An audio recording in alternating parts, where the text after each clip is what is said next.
எவ்வளவு நாள் உட்கார்ந்துருக்க, அப்படியே கொஞ்சம் தள்ளி போவோம்னு சொல்லி ஒரு நாள் வேற ஒரு காட்டுக்கு போகும்போது நைட் ஆன உடனே இந்த சேவல் சொன்னிச்சு, இனிமேல் நம்ம டிராவல் பண்ணக்கூடாது, ஒரு இடத்துல பார்த்து இருந்துருவோம் அப்படின்னு சொல்லி அந்த சேவல் வந்து மரக்கிளையில ஏறி உட்கார்ந்துக்குச்சு.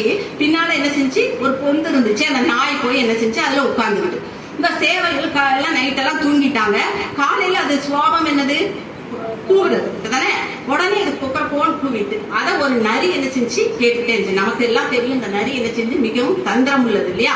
அது கேட்டு அப்பா நமக்கு நல்ல வேட்டை கிடைச்சிட்டு இந்த சேவலை எப்படியாவது நம்ம கீழே இறக்கி நம்ம கொன்ற வேண்டியதான் அப்படின்னு சொல்லி நைஸா வந்து பேச்சு கொடுத்து சொன்னிச்சு, நான் உங்க நண்பனா இருக்கணும்னு விரும்புறேன், நீ கீழே இறங்கா நம்ம 2 பேரும் ஃப்ரெண்ட்ஸா இருப்போம், எனக்கு இந்த காட்டுல நிறைய இடம் தெரியும், உன்னை கூட்டிட்டு போறேன்னு சொல்லிச்சு.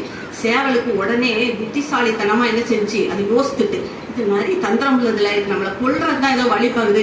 அது சொல்லிச்சு, எனக்கு உடனே கீழே இறங்க வர முடியாது, ஆனா நீ வந்து பின்னால ஒரு பொந்து இருக்கு, அந்த பொந்து வழியா நீ மேல ஏறி வந்துடலாம், நீ வாயேன் அப்படின்னு சொல்லிச்சு. இது பின்னால இதை கேட்டுட்டு இருந்த நாய் என்ன செஞ்சு இந்த நரிய ஒரே விரட்டா என்ன செஞ்சு விரட்டி விட்டுட்டு. பாருங்க, புகழுக்கு மங்காதபடிக்கு, புகழை வார்த்தையை நம்பாதபடிக்கு அது ஞானமாய் நடந்து கொண்டதுனால அந்த காரியத்துக்கு என்ன செஞ்சு தப்பிக்கப்பட்டது. அப்ப நம்மளும் சிலுவையை தியானிக்கிற நம்ம ஆண்டவருடைய பிரசன்னத்தை நாடினது தவிர உலக பிரகாரமான ஆட்களின் பாசாங்குக்கு நம்ம மயங்கி இடம் கொடுத்தோம்னா நம்முடைய வாழ்க்கையை கேள்விக்குறியாகிவிடும். முதலாவது யாரெல்லாம் குடிச்சு பார்த்தோம் சொல்லுங்க, 2வது 3வது 4வது ஒரு ஆளை குறிச்சு பார்ப்போமா. நம்ம அருமை ஆண்டவர் என்ன செஞ்சாரு, இயேசு கிறிஸ்துவை குறித்து வாசிக்கிறோம். இயேசு கிறிஸ்துவை குறித்து தான் நம்ம தியானிக்க முடியாது. நம்ம மீண்டும் அந்த வசனத்தை வாசிக்கிறீங்களா? லூக்கா 23ஆம் அதிகாரம் 42-43 அப்படிங்கிற எண்ணம் என்ன செஞ்சிருக்கணும், அவனுக்கு வந்திருக்கணும். தான் பரிதாப நிலையிலே மரண நேரத்திலே அந்த வலி வேதனையின் மத்தியிலே அவன் ஏறெடுத்த வல்லமை உள்ள ஜபமாய் என்ன செஞ்சுட்டு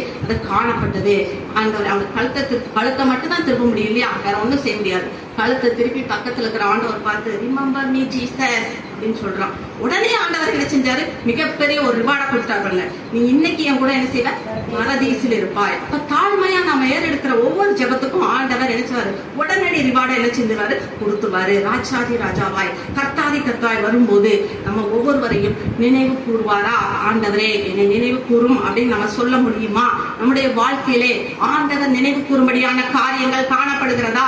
அடுத்த கல்லனை போல நம்மை நிந்தித்த எவ்வளவு பாடுகளை ஆண்டவர் வந்து நம்முடைய வாழ்க்கையில சிலரை திருத்துறதுக்கு பாடுகள் கொடுப்பார் இல்லையா. நம்ம அதை யோசிக்காதபடிக்கு ஆண்டவரையே முறுமுறுத்துட்டு, எப்படி அந்த இஸ்ரேல் ஜனங்களுக்கு எவ்வளவு நன்மைகளை கொடுத்தார் ஆண்டவர் இல்லையா, அதெல்லாம் விட்டுட்டு சும்மா முறுமுறுத்துட்டே இருந்தாங்க. அப்படி செய்யாதபடிக்கு ஆண்டவர் நமக்கு தந்த சுகம் ஜீவன் பலனுக்காய் நம்ம நன்றி செலுத்தும் போது அந்த ஆண்டவருடைய பரதீசின் அனுபவத்தை என்ன செய்ய முடியும், நம்ம பெற்றுக்கொள்ள முடியும். அப்ப நம்ம ஒவ்வொருவரும் ஆண்டவரே remember me Jesus when you come as a king அப்படின்னு நம்மளால சொல்ல முடியுமா? நம்முடைய பெருமை, நம்முடைய பதவி, நம்முடைய பட்டம், நம்முடைய கௌரவம் அதற்கு தடையா இருக்கிறதா? ஆண்டவர் சொல்றாரு, I promise you today you will be in paradise with me. நான் இன்னைக்கு உனக்கு வாக்கு கொடுக்கிறேன், நீ என் கூட பரதீசில் இருப்பாய். அப்ப ஆண்டவர் ப்ராமிஸ் பண்ணிட்டாரு. அப்ப நம்ம அதுக்கு தகுதியானவர்களா இருக்கிறோமா? நம்ம தகுதியா இருக்கும் போதுதான் அந்த பரதீஸ்ல கார்டன் ஆஃப் காட்ல எப்படி ஆண்டவருடைய பிரசன்னத்திலே காணப்பட்டானோ, சந்தோஷமாய் காணப்பட்டானோ, அந்த மகிழ்ச்சி, அந்த கல்லனுக்கு கிடைத்த மகிழ்ச்சி நம்ம ஒவ்வொருவருக்கும் கிடைக்கும். கடைசியா வாசிக்கிறீங்களா? எபிரேயர் 10ஆம் அதிகாரம் 35-37.